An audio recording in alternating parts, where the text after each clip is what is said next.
and there is plenty left in the gas tank. LeVar, do you think Big Ben has another good year left? Well, first of all, it's Art Rooney the second. If you're from Pittsburgh, you can't just say Art Rooney because the first has to be the first. This is Art Rooney the second. Yes, he does have some left in the tank, but they're not bringing him back to be a Super Bowl champion quarterback. I'll tell you what they're bringing him back for. They're trying to leverage and see if they made a great decision in bringing in Dwayne Haskins. They're going to try to see if Dwayne Haskins can become a professional within an amount of time of Big Ben playing and starting off the season. He's what I would call a first-second option, all right? First-second option meaning that Big Ben is going to be your first option as a starter at the proper price tag. Wonderful. There's the understanding, the familiarity with the offense, with the team, with the city. So you're comfortable with Big Ben. You may not feel as though Big Ben has enough in the tank. So that's why we bring in Dwayne Haskins at a great price tag. We caught him, and he's going to be hungry to be more than what he was in Washington. That's where Haskins is from. There are a lot of reasons why things could have gone wrong, especially adding COVID into the scenario with a young man that hasn't quite figured out what being a professional at the pro level is. So Big Ben buys them time to find out, can we bring Dwayne Haskins along far enough during the course of this season where Ben becomes our second option? And then we put Haskins in and see if we can make this run, because they do have a defense that's good enough to win the Super Bowl. They have an offense that if they get one more developed guy, if Claypool comes on and can actually take that number one spot and be that guy, if they decide to bring Juju back or develop a couple other guys, I think that they're a running back away, a running game away, maybe one lineman away and one receiver away from being where they need to be on offense to be a contender. So I think you keep Ben in place as a first, second option. And I think that's a safe play for the Pittsburgh Steelers. Yeah, I think you're making some sense, LeVar. Look, at this rate, Ben might be willing to pay the Steelers to come back. Yes. I mean, he's desperate to get back there. So I think it's going to be a favorable situation for them financially, as favorable as it can get with his contract. So I've said this all along. If I'm the Steelers, I am pounding the pavement, seeing if I have a better option than Ben Roethlisberger. Can I make a trade to bring in my next quarterback, my next franchise guy? I don't think that's likely. So if I don't have the better option, rather than just hand the team over to the young Dwayne Haskins or certainly Mason Rudolph for a year, I would bring back Ben on a favorable deal. Because here's the thing, the Steelers don't rebuild, they reload.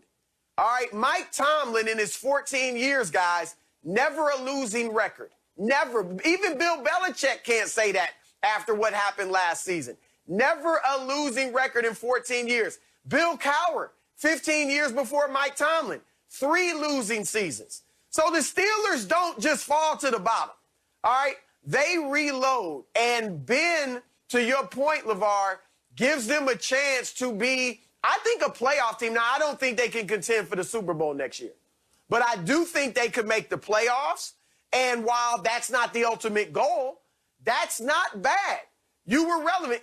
What happened to Ben is that people got caught up when they started 11-0. And people started thinking, oh, my God, this is a Super Bowl team. You looked at people's power rankings, and the Steelers were #1 at a point. I never believed they were never that. They weren't great as an 11-0 team. That was awesome that they got to 11-0. It shows heart. It shows determination, execution, and good coaching. But they never were an 11-0 team as far as quality. If I had told you before the season the Steelers will be 12-4 and make the playoffs, you would have been happy. You know what? That's not a bad year. But because it started 11-0 and then the way it ended, everybody's down on the Steelers and on Ben. When Ben, look, he wasn't great, but to your point, LeVar, they had no running game. They were dead last in the league in running. They have to address the running game. So get them a rushing attack. Don't throw as much. They threw too much. This was the second most that's Ben's ever thrown in his career at 38 years old. So diversify the offense a little bit, get more of a running game, bring Ben back, and if Haskins improves and Ben struggles, you can put Haskins in as a starter at some point. But I'd rather Ben play the whole year and Haskins learn in that building for a year, and he matures, hopefully, and maybe he will be your quarterback going forward after next season. Okay, so there's so much here. I almost need like a 20-second timeout. You can put Haskins in, Chris?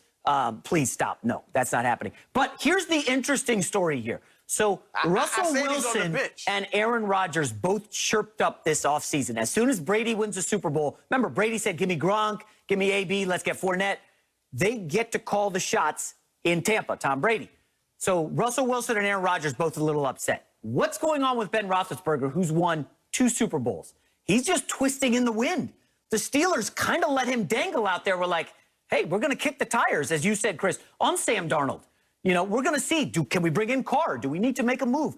Ben Roethlisberger, guys, is the reason that team stunk down the stretch. LeVar, don't tell me they need another receiver. They had the best receiving group, I think, in the league. Claypool, Juju, Washington. I mean, they are loaded at receiver. Ben is the problem. Final 7 games, he threw 10 picks. Ben Roethlisberger was terrible down the stretch. Yes, Chris, they started 11-0. The defense was great. They were a Super Bowl contender. They weren't an elite team like the Chiefs, but they started great. Ben was the reason down the stretch they cratered. Now, I know he had the surgery the prior season on the elbow, and it looked it coming down the stretch, okay? This guy's got a lot of wear and tear. He's immobile in the pocket. They really quickened his release, LeVar, so because they know he can't move around. So he's just throwing passes. I know he's throwing 40, 50 passes a game. That's not ideal, but they were winning with that until he started making all these terrible mistakes. You look at that Cleveland game. I don't even think we're willing to roll the tape here because I'm not trying to throw Ben under the bus. He was abysmal in a home playoff game favored against the Browns. I mean, he messed his pants in that one, guys. It was ugly. I actually believe Ben Roethlisberger is like what Chris said, basically begging the Steelers, please, guys, bring me back. I can't go out like this. I'm a 2-time Super Bowl winner. LeVar, I don't have as much faith in Ben Roethlisberger as you do. Like, this offensive line, did they lose Pouncey? I think he just retired. And, you know, the offensive line's getting old. I think they have 4 or 5 starters over the age of 30. Listen, it's not morning where I, bash Dak Prescott and Ben Roethlisberger. But for some reason, the producers picked 2 quarterbacks who I just don't believe a lot in right now. And, LeVar, you're smiling. You want to come after me. Go for it. But Ben Roethlisberger was terrible down the stretch. There were a lot of drops. I just want to know what the alternative is. They just showed. I just want from Jason. Go ahead. I would see what Sam Darnold can do. I just want to know what the alternative is. I think LeVar and I are saying the same thing. Who's the alternative? Okay. So, Sam Darnold, the Jets quarterback, and I'm not just trying to get the Jets draft picks, he had nothing. He had the worst offensive skill position players in the league. You put him in that Pittsburgh offense. You give him Claypool and that fleet of receivers. They got a good tight end and dropped him as prime, Eric Ebron. Can they get Darnold? Well, why not? But what the Steelers don't do is make knee-jerk reaction decisions. They don't do that. They're not going to go out there and get a Deshaun Watson in a blockbuster trade. They just don't. What, Jerome Bettis? Is that the last time they did something to that caliber? So they don't do that. It's a very, very traditionally ran organization, and they do it very sensibly, and they do it the right way. So getting a Dwayne Haskins, he played at Ohio State. You're right next door to Pennsylvania. They're very aware of what he's done during the course of his time in college. When you look at the things that he came up short as a pro, for one, you're talking about a team that's in the I guess the process of changing the culture. You're turning a cruise ship around, not a motorboat, all right? So there are a lot of reasons why Dwayne Haskins could have came up short in an environment where he came from, where he came up short. You put him in that stable environment where, I'll tell you a quick story.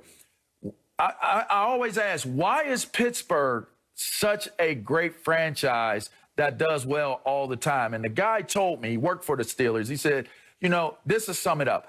I parked at the back of the parking lot. The parking lot is not assigned parking spaces. I parked at the back. I got there like maybe 10 minutes, 20 minutes before everything was supposed to start. And I get out of my car, and one of the Roonies says, "Hey, good morning to you." And he's like, "Why are you parked here? Like I'm parked here. You should be parked up front." He said, "No, I got here at the same time as you. I got to find a parking space where the parking spaces are. I want a better parking space. I got to get here earlier," right? This is the owner of the team. So when you have a mentality where we work together, not against each other, it creates a different type of feeling. It creates a different type of environment. This is the type of environment that a Dwayne Haskins needs, and I think he'll thrive in it. When I look at this receiver situation and I look at what Ben Roethlisberger can bring to the table, one, he can bring stability for that amount of time. Whether you think they were a legit 11-0 team or not, they were 11-0. And in the National Football League, that is very, very difficult to do. So whether you think that was legit or not, it is what it is. But this receiving core has to improve. Claypool has to do better. He disappeared at the end of the year last year. Juju, if he comes back, he's not a number one receiver, so they got to figure out how